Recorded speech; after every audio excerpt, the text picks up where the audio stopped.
ہمارے ترغن سدھو کے جوان اور تمام بزرگوں کا میں بہت شکریہ ادا کرتا ہوں کہ انہوں نے اپنا قیمتی وقت نکال کے میرے اس چھوٹی سی جو ہے نا سفر کا آغاز کرنے کے لیے آپ لوگوں نے میری حمایت کے لیے یہاں تک تشریف لائے.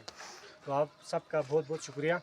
چلا جاؤں گا سفر. حسین علی صاحب، گورنمنٹ آف پاکستان اور گورنمنٹ آف جی بی کو کیا پیغام دینا چاہتے ہیں، اور جی بی کے جو عوام ہیں ان کو کیا پیغام؟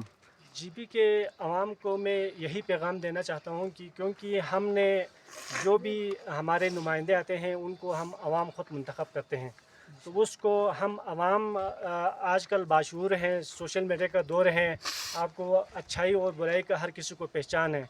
تو جو بھی نمائندہ آتے ہیں اپنا ذاتی مفادات سے بالاتر ہو کر پوری جی بی کا سوچیں. میرا جو منشور ہے وہ سب سے پہلی بات تو یہ ہے کہ میں اپنا P T I Imran Khan جو ہے نا اس اظہار یکجہتی کے لیے یہاں سے اسلام آباد روانہ ہونا ہے.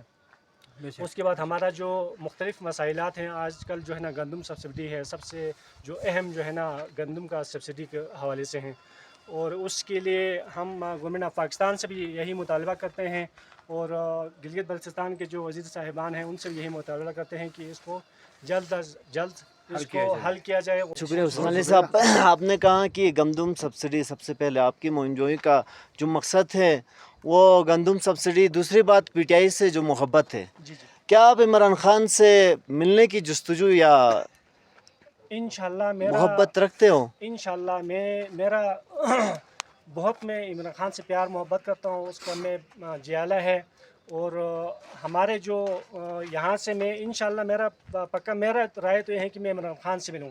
اگر عمران خان سے نہ ملیں تو انشاءاللہ بانی پی ٹی آئی جو ہے نا گوہر سے میں ضرور ملاقات کروں گا، اور شیر افضل مروت سے بھی میرا ملاقات ہوگا اگر انہوں نے ملاقات کا وہ دیا تو. حسین علی صاحب، سوشل میڈیا کی طرف سے ہم آپ کو بلتستان کی دامن خرمنگ ترغن سے اپنے اس سفر کا آغاز کرنے جا رہے ہیں. اپنے اس سفر کا آغاز اس ترغن بازار سے 0 پوائنٹ ترغن 0 پوائنٹ سے کرنے پر ہم آپ کا استہ دل سے شکر گزار ہیں.